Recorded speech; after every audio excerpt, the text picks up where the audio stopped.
And welcome, ladies and gentlemen, back to the Valley of the Judged. I am your one and only gaming monk, better known as Mildra, and with me is my good brother here in the temple, the man behind the tribunal, and the man behind the monthly adventures him and I get into, good brother Monarch. I don't even have a random aside today. I just kind of want to get Megalos over with.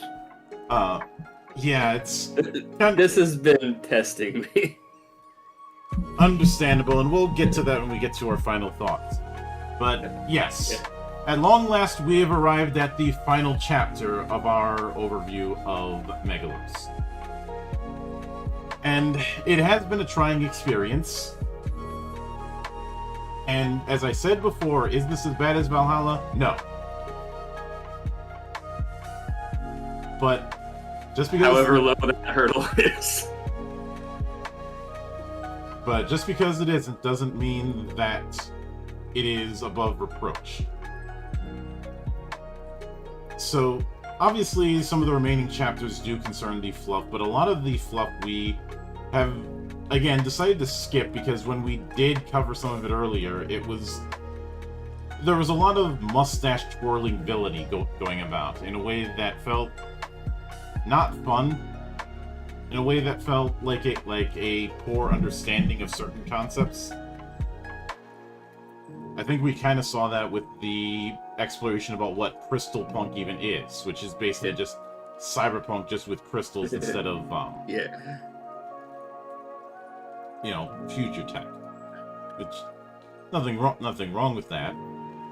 But the definition of cyberpunk had problems. Now, that said, we're going to have to address this immediately. There is a really frustrating aspect for how the creatures are written in this book. In that we're at page 228, which explains a chunk of the creatures. And then everything else about the creatures is handled on 299. So what should be together in a nice, just organized set of what to expect for monsters in this game, for reasons I cannot explain to you, they split it into two completely different areas of the book. Yeah. But as mentioned, we are going to be getting into... I don't have an explanation for you on this. They just did it that way. Mm-hmm. But as mentioned, we're going to be getting into the monster entries. Now, we're not going to be reading all the monster entries individually, obviously. But... Hold on a second. There's a technical issue on my side.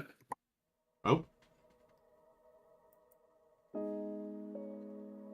Hopefully nothing too terrible.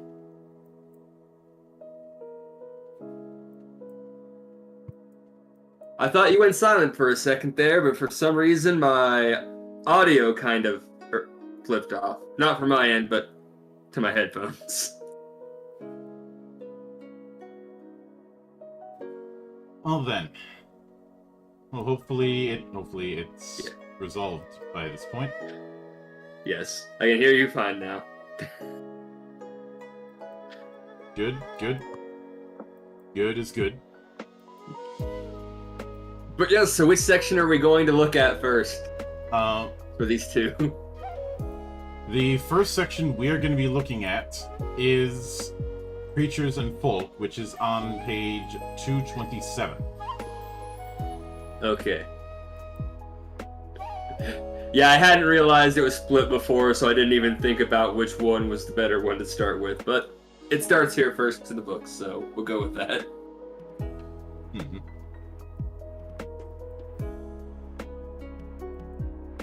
Now,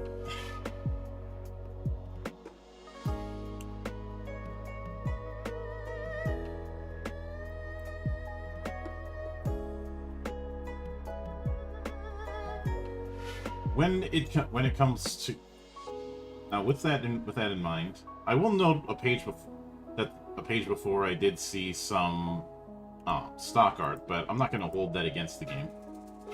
And plenty of games use stock art, even good ones. But it opens up about talking about games that focus on combat encounters And the difference between fast combat or gritty games and heroic games in terms of how damage output works. And stating that Megalos wants to exist in a median of those extremes, with individual specialized encounters capable of tipping the scale, or to supremely lethal combat or heroic power fantasy. Saying that players have moderate health on the matter, soak rolls on the MC's part, or really bad rolls on the Fool's part, can also throw the balance into the player's favor. Saying this shouldn't sound unfamiliar to people used to playing other games, where at lower levels where the character's health pools aren't able to casually shrug off multiple stab wounds in the span of 6 seconds just yet.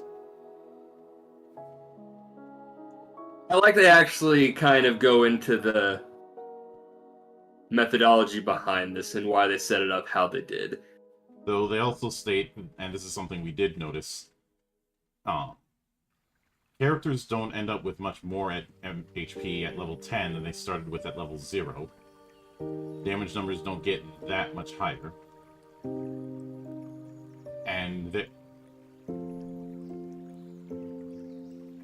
the answer to the whole "where's the power fantasy" is found in the basic statistics used to build foes, which can be found here. Actual bestiary is found in the back of every Megalos world book. There have not been any world books released, so I don't know why that was noted the way it was there. I mean, maybe it's something that is planned at some point, but at the time we are recording this, there is no world book. Now, if there is on the itch page and I just missed it, okay, I'll eat that crow, but it has to be there for me to warrant eating it.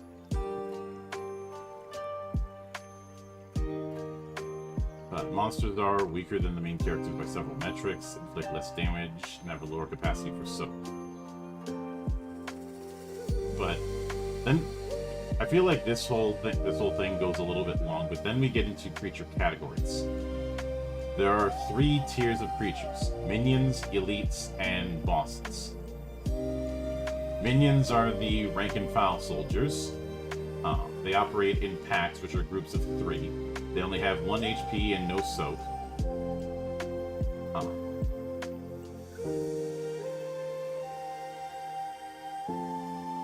And they don't roll saves against status effects.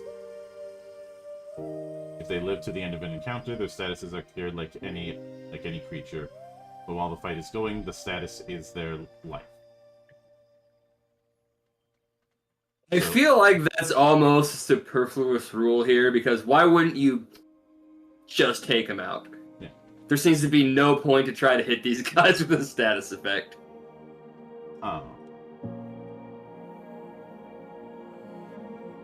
Although I do have to wonder why the specificity of packs of 3. Is that a suggestion or is that the expectation?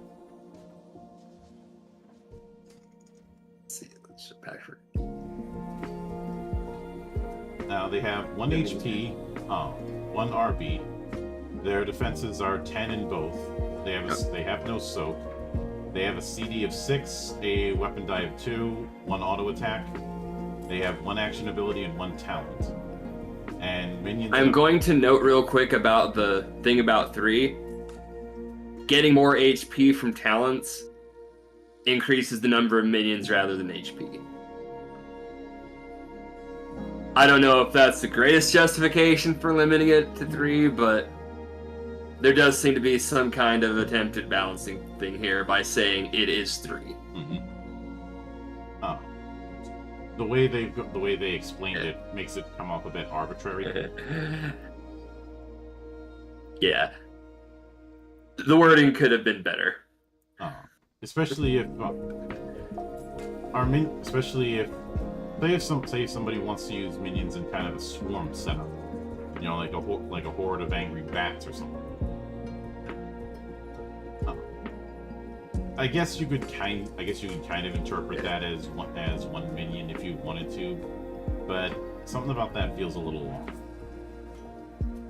But then we have... You know how weird it'd be coming across multiple swarms and they all just happen to come at you in multiples of 3? But yes. Then we have elites. The shock troops and powerful beasts that people the evil empire's armies. I don't like how that sentence is set up. I think that was supposed to be power the evil empire's armies, but it shows up as people. that reads so weird. But yeah. A elite is meant to be on par with a PC. A single elite is dangerous, 2 elites is a significant threat, a couple of elites with a pack or 2 of minions, that's a proper brawl. Now, they have proper HP pools, usually more than most characters, but they don't have armor HP separated from a main HP pool the way characters do. So it's not characters, especially ones wearing heavy armor, will have a reasonably close combined HP compared to an elite. Elites do get to make saves, which means that GMs need to keep careful track of which status effects each elite is suffering from.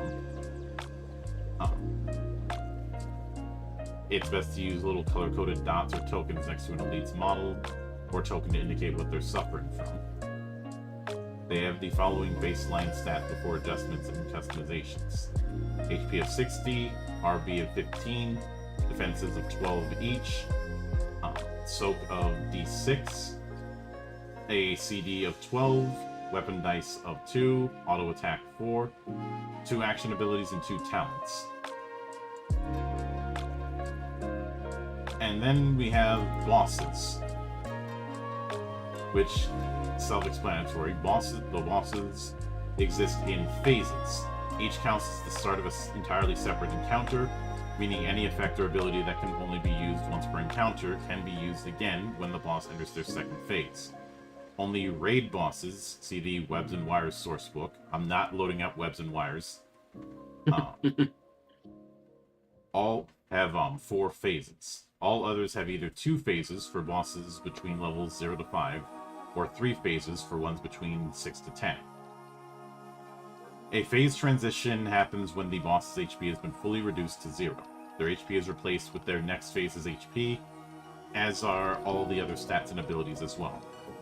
When a boss phase is defeated, they enter a phase transition state, which lasts until the start of the next round. During this time, the boss cannot be harmed or targeted with any abilities, status effects, etc., and all existing statuses and conditions on the boss are removed. Many bosses summon 1 or more packs of minions during their phase transition, but not all of them do this. So then we have the stats for the first phase, then the second phase, then the third. And it's usually HP is 75 each. But what I'm noticing is most of the stats between the phases don't change all that much. The only one that changes is defenses go from 12 each to 10 each. So the phases are getting weaker? Like, even abilities on the last one, it's 2 actions, 2 talents, compared to 3 and 3 on the previous ones. Mm-hmm. But CD, weapon dice, auto attacks stay the same.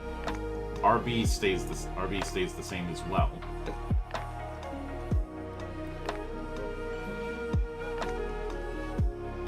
I feel like they should get stronger, not weaker.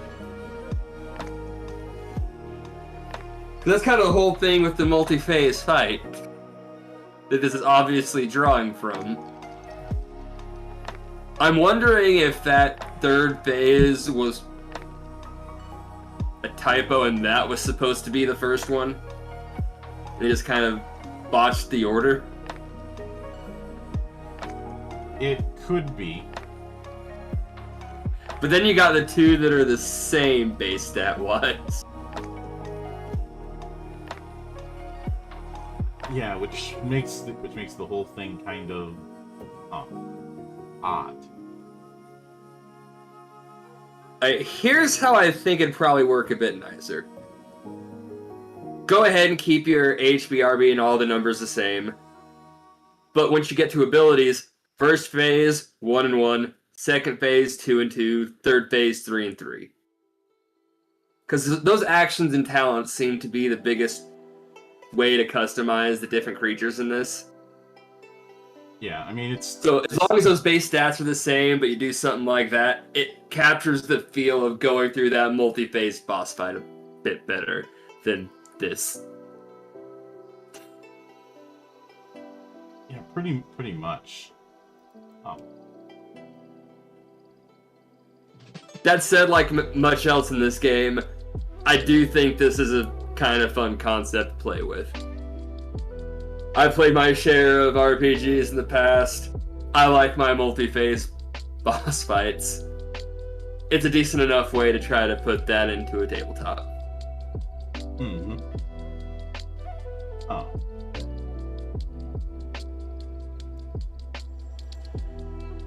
And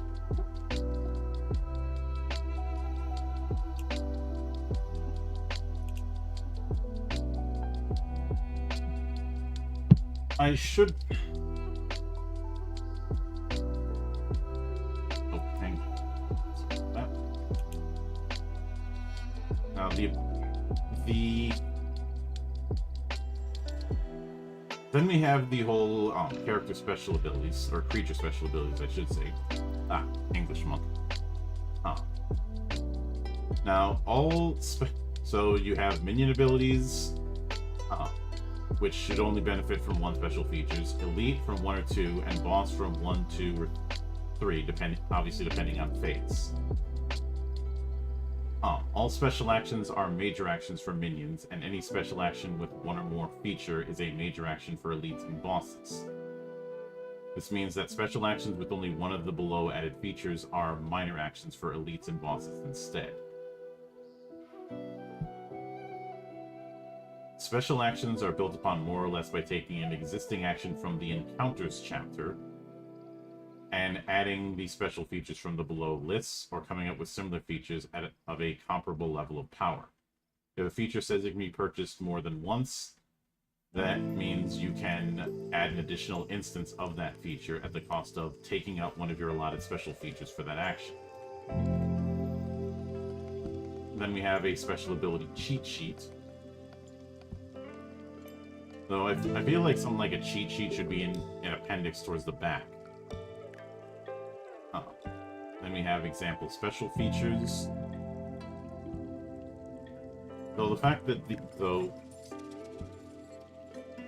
something about it not being something about the way that it's set up here doesn't sit with me, and I can't explain what the issue is.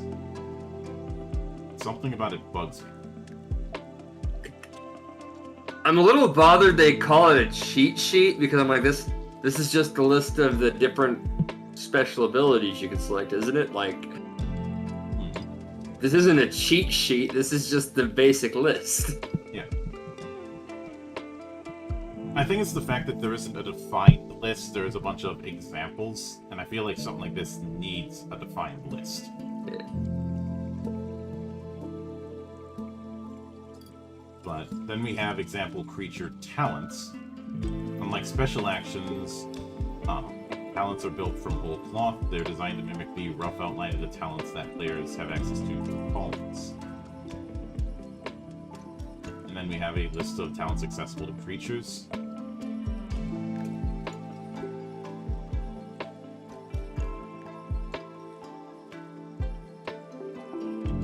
And after that, it goes into encounter design tips. Going into the idea of degrees of difficulty and complexity. You know, an easy difficulty thing would be a pack of minions equal to the MCs, 2 at most elites, and and if there are no elite foes, either add 1 minion pack or give the minions 1 talent. And a similar thing with average difficulty and challenging difficulty. And complexity, it is more focused on objectives and terrain, and the post-encounter treasure troves. Which I get what this is trying to do. But because of the width of potential when it comes to individual minions, elites, and the like, I'm not sure how effective this baseline would be.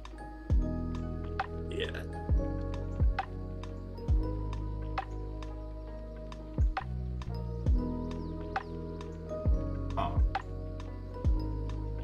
Also, having you place red barrels within the terrain. When it comes to terrain complexity, I really think that should be that's something that there's too many asterisks to put on. Especially if you're going to be playing more beer and pretzels.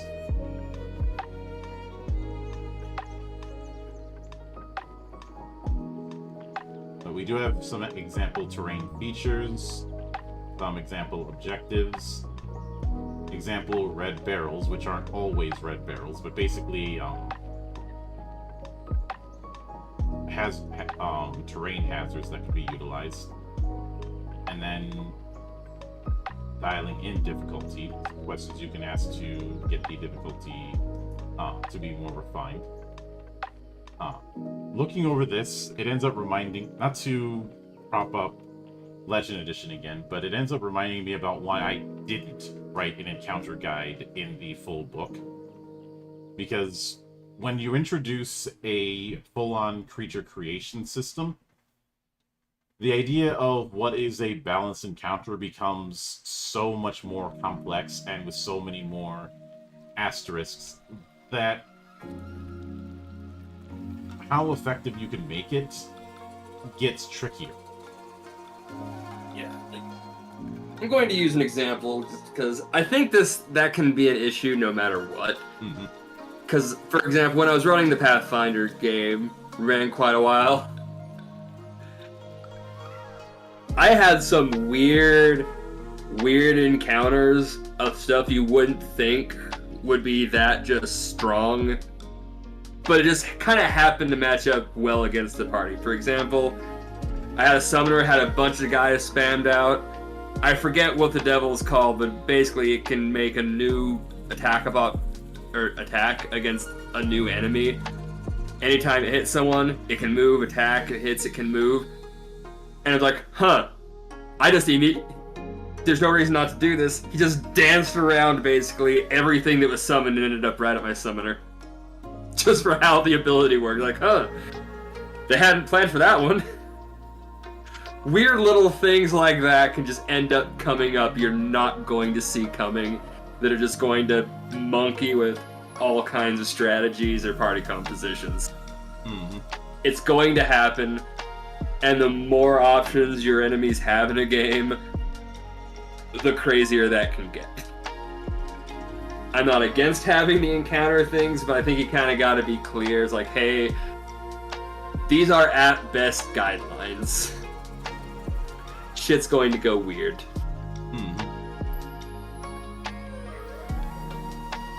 But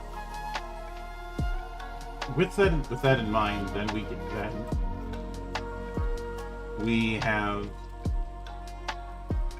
have the monster list proper, called Monsters, Mercenaries, and Mistborn, and that is on page 297.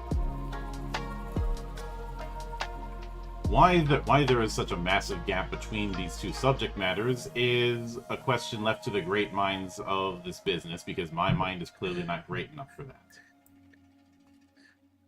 Maybe they just hate us specifically. Uh, I mean, if that's the case, take a number, get to the back of the line. I'll get to you eventually. Now, the idea for how these seem to be set is when you make your minions, elites, bosses, whatever, you pick a type. For example, the first one is construct, and you pick a construct trait. This does not count against your other talents or abilities that you pick for them. This just comes with them being a construct. Mm-hmm. Then we get the short list of just a few ones they made as examples. It's going to be effectively this for each and every type. Oh, yeah. And since they're built with all the traits and talents from earlier, I don't think there's really much of a need to go through each of these individually. Mm-hmm. Because I think we all kind of know constructs, daemons. Yeah, and I do appreciate that there are type exclusive talents, but I think one of the questions I have in the back of my mind is, which came first, the chicken or the egg? Is it a case where they made a monster creation system and then made the monsters, or is it the other way around?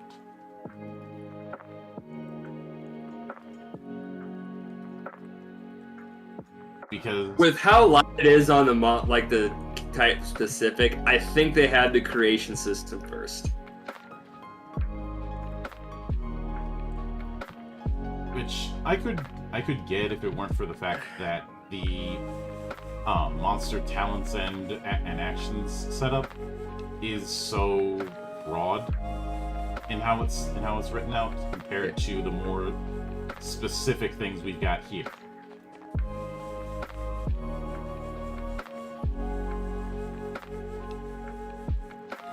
But with a good amount of them, you have some unique features that they have, and there's not a whole lot explicitly wrong with the way the monsters are set up. Yeah, we got good variety. Mm-hmm. I think it's actually a pretty fine system they had. The boss phase thing was a little wonky, I felt, but other than that, I think this is a fine character or monster creation setup. Easy to understand, a lot of options. Yeah, I do kind of wish there was one of each, because as I'm looking through a lot of the monsters we've got, it's mostly minions and elites. I'm not seeing any bosses. Yeah, I would like to see a boss of each one, just to kind of help give people an idea of what to do. Or just see... I'm not going to be too harsh about that, but it would be nice.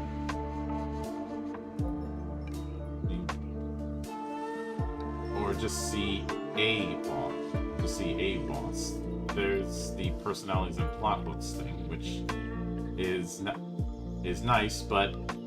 And that's the whole bestiary. No bosses. Shameful. If my soundboard worked, I would have played the shameful display clip.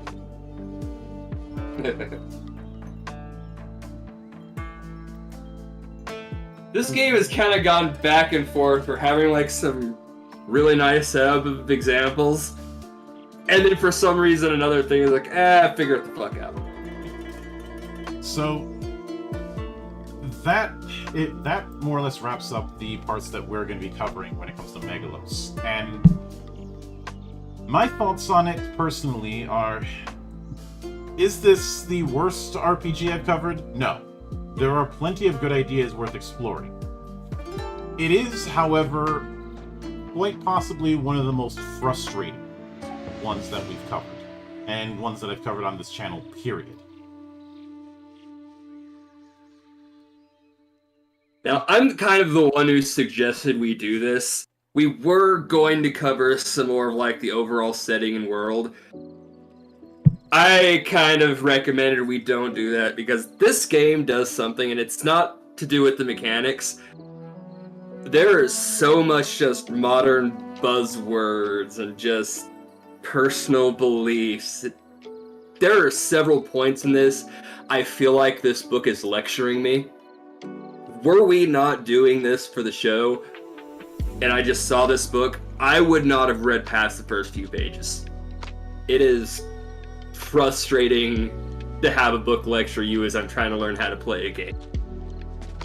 I think, but one of the other reasons I call it frustrating was something that dawned on me when we were covering the classes and callings. With it seemed like with each of them and with a lot of the mechanics we see, there is some kind of catch. Like something that does not quite work the way they want it to. That ends up being a big asterisk that I have to put on it.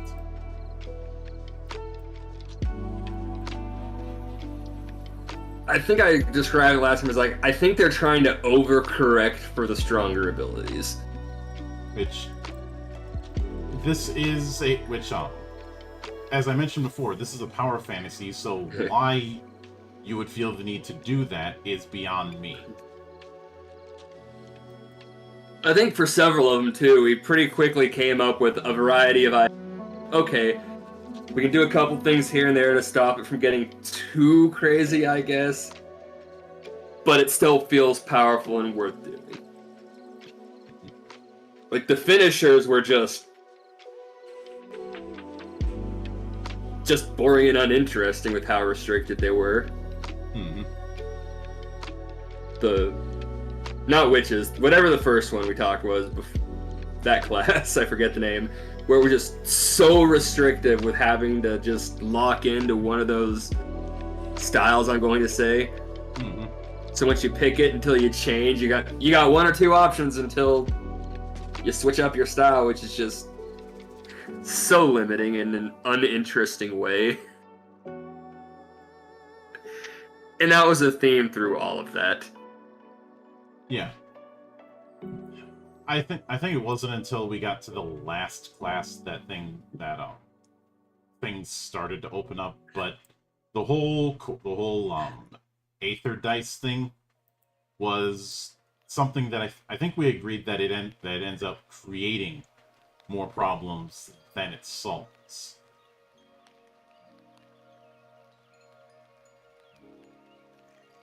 Yeah, like, I didn't like it. Especially when you're using a D6 for a 50-50 shot, basically, with your... I forget so many names in this game. The yin and yang magic thing. Mm-hmm. Maybe you remember, but it's basically the 50-50 shot there. Now you're using the D6 for basically a straight kind of damage dice on another one, and something different elsewhere.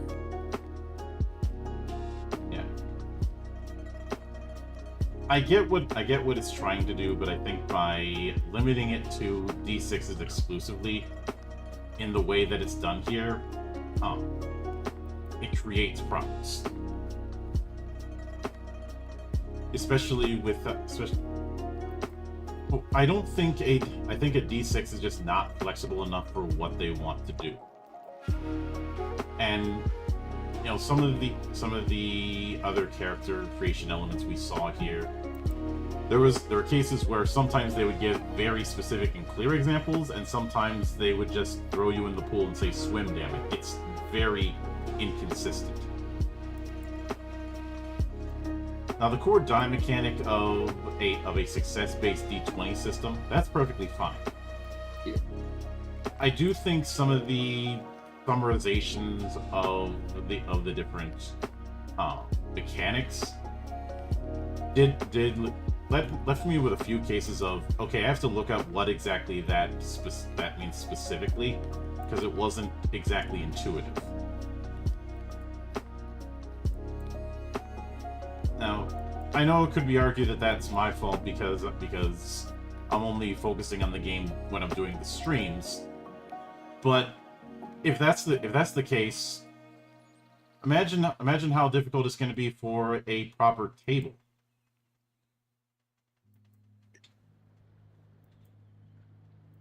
Yeah, the game at times definitely could use much clearer language. Mm-hmm.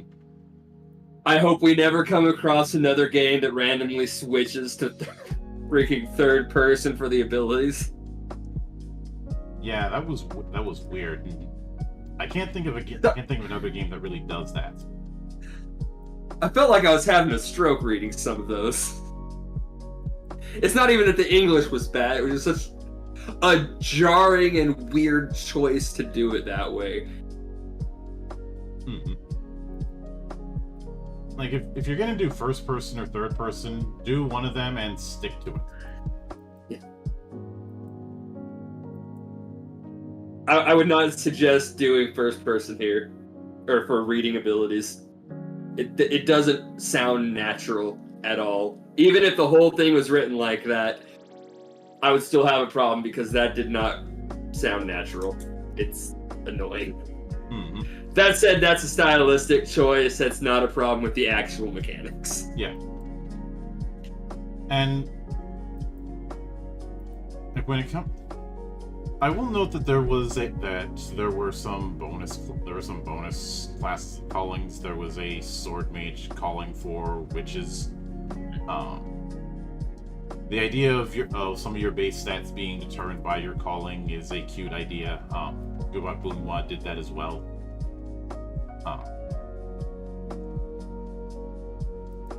But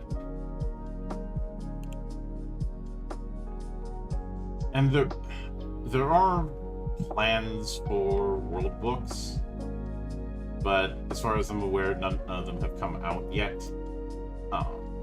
The way equipment worked is certainly nice. I don't mind the notion of armor giving you a separate kind of HP. That's something we've seen. That's something we've seen elsewhere. I think overall, there weren't really any issues we had with the equipment and capacity systems in this game. No, and a good chunk of it isn't too far removed from the equipment slots thing you see in games like the Black Hack.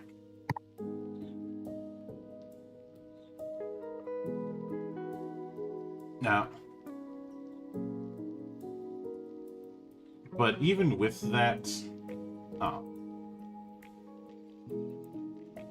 consider I think there were a few odd bits when it came to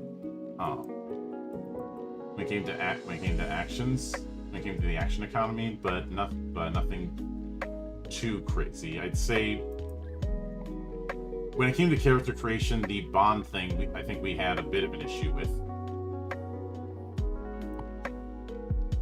I'm still not 100% sure on why that's even here.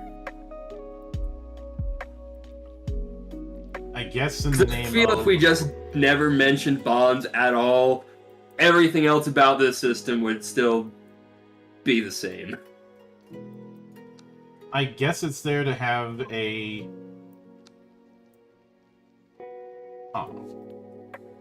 to have a narrativist aspect, but it feels so divorced from everything else.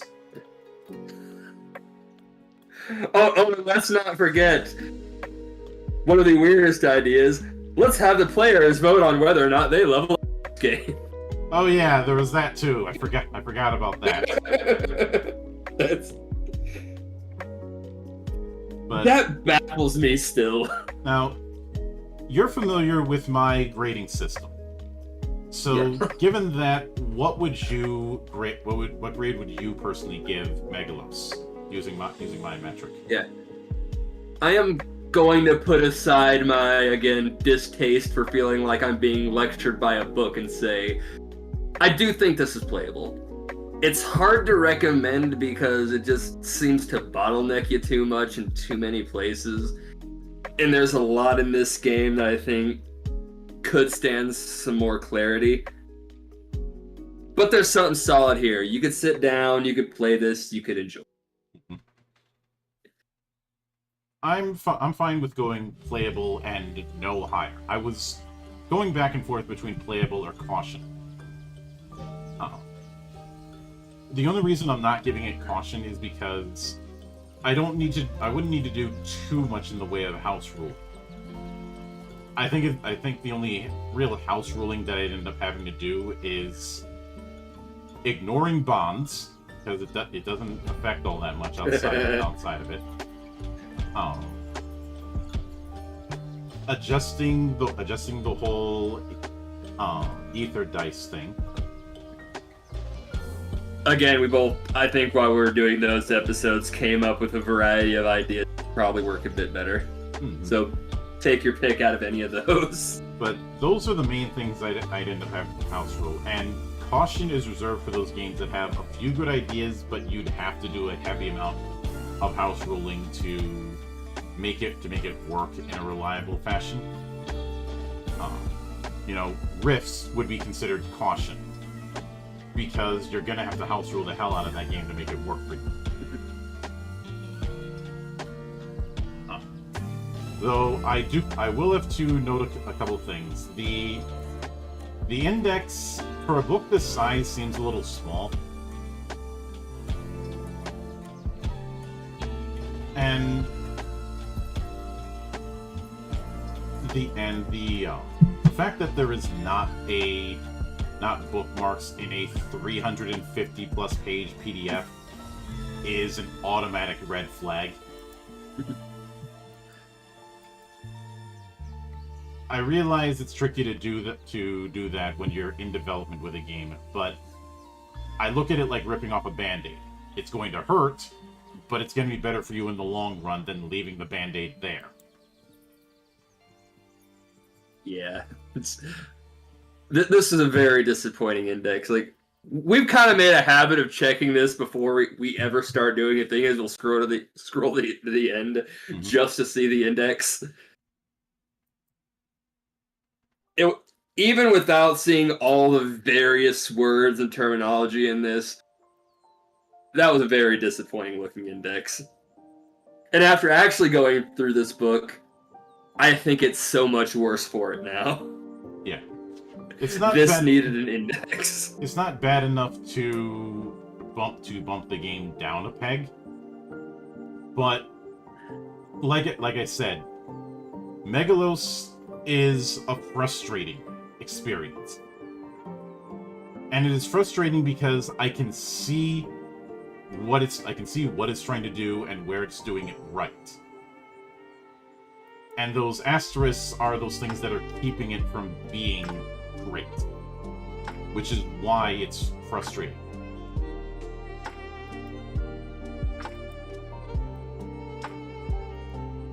Now, it's like it couldn't land an execution at any real point was the problem. They had the idea, just nothing quite hit. Mm-hmm. Now, with that said, that is going to wrap up our take on Megalos. And as far as what we've got coming down the pipe, the next couple weeks will be one-shots. On the 3rd will be the one-shot of the Legends of Avalon Quick Start, which of course is a game that I've covered a few times in the past. I've done interviews on the matter, and I just wanted an excuse to cover the game, but also an excuse to cover a game that uses cards instead of dice. Avalon does have a 5e variant, but we don't care about that.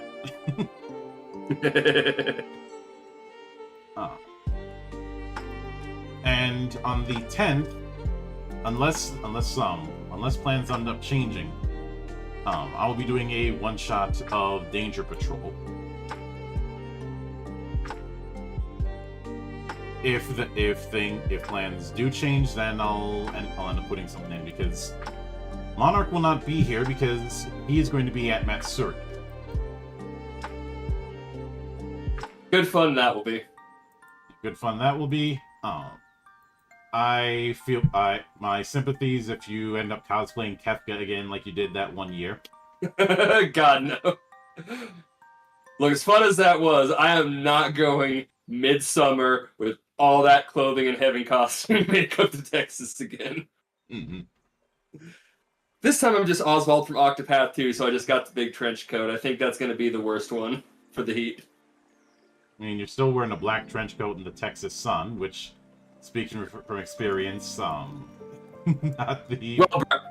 Well, it's a brown trench coat, but yeah, it's not going to be fun, but... As long as there's not an extreme heat warning the same day, like there was with the Kefka, I think I'll be fine. And you're not having to deal with a hell of a lot of makeup, so it's not going to be as taxing. But, that's going to be for the core zone. Mm-hmm. But with that said, a sincere thanks as always to everyone who took the time out of their schedule to come all the way to the monastery and enjoy the madness that happens here. And anytime you see fit, anytime any of you all see fit to return, the door is always open. As I often say around here, drinking is not mandatory, but it is encouraged. But until then, on behalf of the good brothers present and not present, my name is Mildra. I am your gaming monk. Stay fucking frosty, everybody. Yo,